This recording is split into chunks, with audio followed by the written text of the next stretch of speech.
Feel দোয়া অনুষ্ঠানের ছাত্র শিক্ষক মিলনমেলা অনুষ্ঠানের সম্মানিত শিক্ষকবৃন্দ ও আমার প্রাণপ্রিয় শিক্ষার্থীবৃন্দ, সবার প্রতি রইল আমার সালাম। আসসালামু আলাইকুম।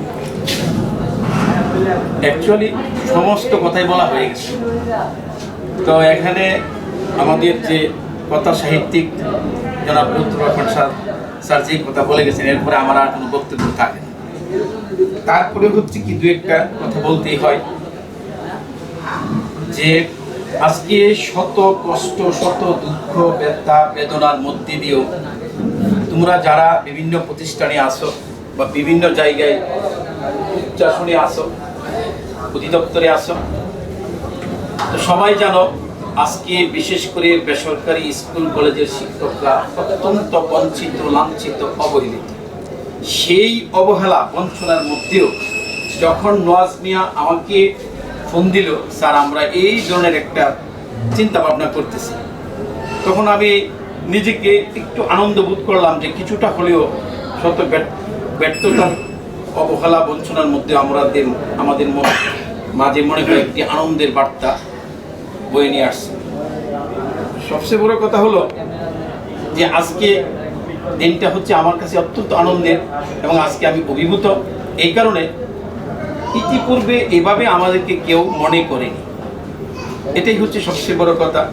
তোমরা যারা শত ব্যস্ততার মধ্যে থেকেও অনেকে যে বিসিএস ক্যাডার, আবার অনেক হচ্ছে কি যে বিভিন্ন মন্ত্রণালয়ের অধীনে চাকরি করছো, কেউ ব্যাংকার, কেউ কর্মকর্তা, কেউ শিক্ষক, এত ব্যস্ততার মধ্যে থেকেও আজকে তোমরা যে সময়টুকু তোমরা বেছে নিয়েছো এবং আমাদেরকে স্মরণ করেছো, তার জন্য আমাদের শিক্ষক মণ্ডলীর পক্ষ থেকে তোমাদেরকে আমরা ধন্যবাদ জ্ঞাপন করছি, কৃতজ্ঞতা জ্ঞাপন করছি।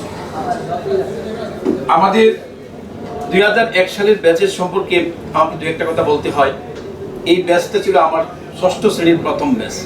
আমি যখন 1996 সালে 12ই মে স্কুলে যোগদান করি, প্রথম যে ক্লাসটি আমাকে দেওয়া হলো সেটা হচ্ছে কি 6ষ্ঠ শ্রেণীতে ইংরেজি নেওয়ার জন্য, বাংলা টিনের।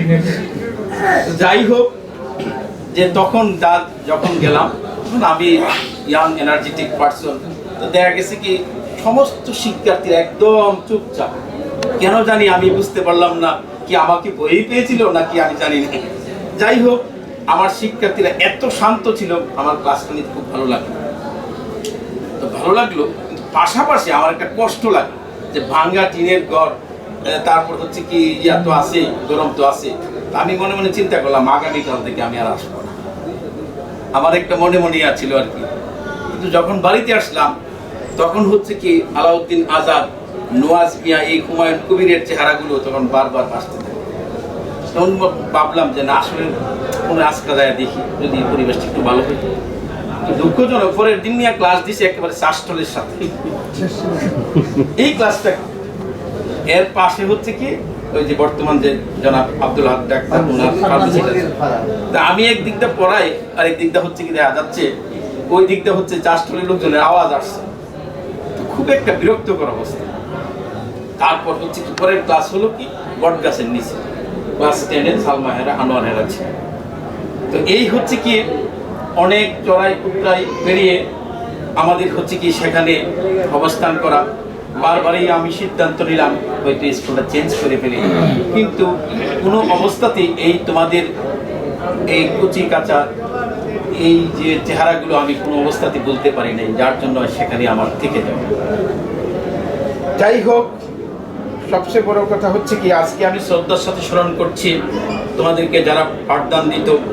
আমি যখন বাসা থেকে বের হলাম, যখন 2001 সালের ব্যাচের ইফতার মাহফিলে আসার সিদ্ধান্ত নিলাম, তখন আমি যে আমাদের যে প্রধান শিক্ষক, শ্রদ্ধেয় প্রধান শিক্ষক জনাব জাহেদ স্যারকে ফোন দিলাম।